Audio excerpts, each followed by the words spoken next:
Transformers are toys first. Since the very beginning, the media has promoted the toys. That mentality was heavily present in the 1986 movie, killing off the characters of a discontinued toy to promote the new characters. It was controversial, killed off Optimus Prime, kids were upset, but the show must go on. Until it didn't, and the series ended in 1987. But toys are still to be sold. The late 80s, early 90s wasn't really good for Transformers at the time. Toy sales were not doing as good. It was until the idea of exclusively animal Transformers kind of launched the Transformers back into a decent spot for the company of Hasbro. But eventually Hasbro wanted to take Transformers back to its roots, and ultimately a true reboot started in the 2000s with the Unicron trilogy, Transformers Armada. It was a true reboot for everything. No continuation to Generation 1. No ties, because Beast Wars and Beast Machines had ties to Generation 1, and Transformers 2001's Robots in Disguise was an import of Takara Tomy, and in their version is a continuation of Generation 1. But for the US is its own separate continuity. The new reboot for Takara and Hasbro started with Transformers Armada. It took the Transformers in an interestingly new direction. The toy line in the series will be followed up by Transformers Energon and ends with Transformers Cybertron. And the collection will be known as the Unicron Trilogy. But the thing that will launch Transformers toy sales through the roof will be with the first live-action movie in 2007. With Michael Bay's crazy antics, the Transformers franchise has been reinvigorated for the third time. That really mattered. And these live-action movies was the best boost yet for Hasbro. The movies was doing well and the toy sales were through the roof. Ultimately, what I'm trying to tell you is that Transformers was ultimately just for the concept. Robots that turn into vehicles and other machines. It was never exclusively just that from the 80s. The Transformers have had different ideas that expanded on what it is to see Transformers more than meets the eye. Optimus Prime wasn't always given that flat-nosed truck alternate mode, and it worked. Megatron had a body that was configured for a decent alternate mode. There was hits and misses.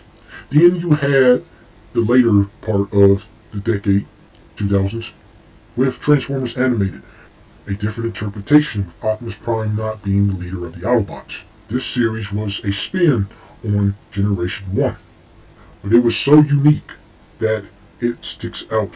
Transformers Prime mostly is based off the inspiration of Michael Bay's movies, with its designs influencing a couple of characters, Optimus, Bumblebee, Megatron, even Starscream to a degree, in terms of color scheme, and the show will be followed up by a sequel, Transformers Robots in Disguise 2015.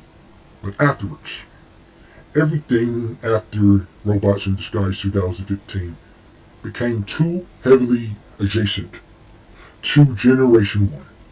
The Prime Wars trilogy pretty much is an interpretation of what will happen after the events of Generation 1. Cyberverse will have its particular subtle spin, not really much of a spin, on the designs. Ultimately, they still are heavily adjacent to Generation 1. The War for Cybertron Netflix series is heavily adjacent to Generation 1 in its designs. And lastly, we have Earthspark, which still heavily refers back to Generation 1, especially in its character designs. And I back this up with the evidence of the evergreen designs. Of what you see of Optimus in Earthspark and in Cyberverse is a derivative of his evergreen design. You can see it in the toys. If you was to make a silhouette, you will see the similarities. That's why I say it's adjacent to Generation 1, because the evergreen design is heavily based off of his Generation 1 design. And he transformed into a flat-nosed vehicle mode. And I mean the Prime Wars toys and the War for Cybertron Netflix toys. What is there really to see if they are so similar to Generation 1? Because think about how Megatron is. You have a character that his original body is conformed to transform into a pistol. How do you translate his body? How do you try to keep the functions of his body so that he can transform into a tank? Because if he transforms into a tank, will the tank form look like an actual tank? Or is it just somewhat made to just give the similarity to the tank? Because in the Netflix series, he has that major tread backpack. Now, how you see that is subjective. But for me personally, you're trying to conform his Generation 1 body to something that can configure into a tank. Even though his G1 body was not made to be made into a tank. And it can be done. But ultimately, if you can configure his body to resemble Generation 1, but his body still looks like a decent tank once he transforms into one, then it works. But that comes in probably sacrificing how his chest might look or how his body might look. It won't be a replica, in a way, to Generation 1, which so defeats the creative side to everything, the original aspects, the input. Armada Megatron's design is awesome. His body is configured and adjacent to the vehicle that he turns into. And he has better proportions. He's not just slim build. He has dynamic proportions, better than the original Megatron. And then, given his size, he got a particularly better size. Because it makes sense. Because he transforms into a tank. The size comparison with Optimus and Megatron in Transformers Armada is pretty interesting. And it's hardly shown anymore. But that was unique in interpreting the characters. But now, everything has to be in conjunction to Generation 1's essence. There's so much that has been lost in modern Transformers because of the need to adhere to the style or to the aspects of Generation 1 while excluding everything else that came afterwards. That was great. That was interesting. And it creates blandness and repetition. And I don't get why Hasbro think they have to do this to try to keep any trademark or any sort of familiarity, because it can work if you treat the characters with a little bit more energy. Japanese Transformers has better diversity in how they utilize their concepts, especially with their concepts, and they infuse that with designs and with execution. Why can't that be for Hasbro and the Transformers in the West?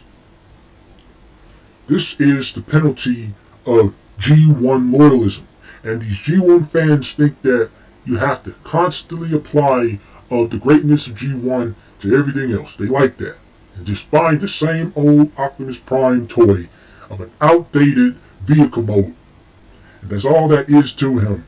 He can't transform his body to combine with his trailer. That was an awesome gimmick. That was an awesome feature that was in the anime Transformers. But no, because they have to adhere his body to Generation 1, everything just kind of falls flat. They can't even give him different colors to add to his collection. We at least have Laser G2 Optimus Prime, but truly, how much range does that cover? Will Optimus Prime have yellow eyes again? Can he have a different color eyes? Oh, we have to make him blue because blue is the good guy. We have to be generic and stereotypical for good guys as possible. I kind of appreciate Earthspark's design for Megatron, but I wonder what we can do more of him with a bit of different colors. That's another thing. Generation 1 color loyalty. Spice it up with the colors. But please, keep the blue color-coded energy for weapons and blasters away from the Autobots. Red and orange always look far better with the Autobots than blue blaster fire. It's just so generic and empty. Red is always better. Red or orange, always better for energy weapons and energy firepower. To the viewers who are watching this, what is your thoughts? Because after a certain point, especially after Transformers 2015's Robots in Disguise, everything just gotten so much closer to Generation 1, and it's just gotten boring in its aesthetics. We need something else, something far out. And I believe that will captivate a lot of children, because that will be something to stick out. This is Transformers Prime, as it was done greatly by execution, with decent writing and awesome engagement. The War for Cybertron and Fall of Cybertron video games hit high out of the park because of its awesome storytelling and concepts. The games were supposed to be a backstory to Generation 1, but ultimately, in looking back at it, none of that was a problem with being adjacent to Generation 1, because there was not a lot of media actually doing that to be so behind Generation 1. But for all of it, I give an excuse because it was so executed in a way that is just the best. And it is the best of Transformers. It is until 2024 that people finally got something good to really say about Transformers again with Transformers 1. And I'm also able to give that movie a pass because it given uniqueness to what was before it. A interesting interpretation. But at this point, let us try going into a region that we haven't really seen in the major lanes.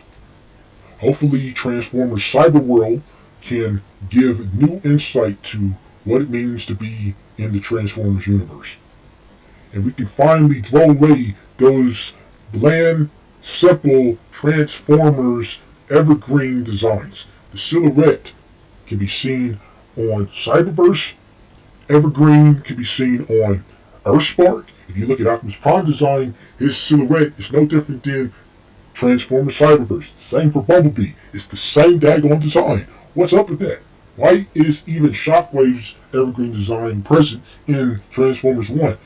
You will notice it. Just know, especially the shoulder pads in his chest, alright? Even in Galactic Trials. There it is. The evergreen designs. Can we move past the evergreen designs and please get something unique and new? Like I said, the loyalism, the G1 loyalism has to stop. Please. Aaron Archer knocked it out of the park in designing characters for Transformers Armada. Transformers Armada art style is the best to this day. The Japanese has made the best art style that has never been surpassed to this day. I'm not saying this because Transformers Armada is the first show that I watch. I'm saying this just because I'm an artist. I see how the characters, number one, are designed, have heavily mechanical details and uniqueness to how they are configured, how they are designed. Look at somebody like Demolisher. Look how he is actually built as a character. He doesn't look super humanoid, but he has a humanoid build that he stands up. He's bipedal, but he transforms into an anti-aircraft vehicle. And how it just translates to vehicle or robot is awesome. It's amazing. And those details are not lost. This is a hot take, but Transformers Prime's Megatron vehicle mode kind of sucks. What is it really? It is better when you have vehicle modes that really have some resemblance. Because anybody can just make a alien vehicle mode and just say, okay, this is a thing that we made and that's a jet or that's a tank. Like the War for Cybertron Megatron tank, I don't really like it, even though his robot mode is awesome. But ultimately, that's what I'm telling you with how certain designers and artists had really knocked it out of the park. If you just go and look back in the 2000s toy box art, and you see just those random characters, you can just see how much detail is on those guys. It's amazing. The randomness, it's just random characters. But it's just not present today. It's just not present. Why is that not the case? Alright? Why is that not the case? Loyalism, I believe. Hasbro don't want to lose the trademark to Bumblebee, but they have to just add them in everything. That wasn't like it. The Japanese made a variety of different characters. I understand the likes of Energon was not celebrated, but I just got to tell you, there was just so much from the animes that to this day I don't think it's ever really touched on in these modern interpretations. I understand like the establishment of Primus as the creator of the Transformers, but what is really being referenced from that time, from the 2000s, early 2000s? What is really being referenced from the likes of Beast Wars or animated? Everything is just reference to Generation 1, mostly. Even though there is awesome ideas that came out of Robots in Disguise, even Beast Machines, for Pete's sake.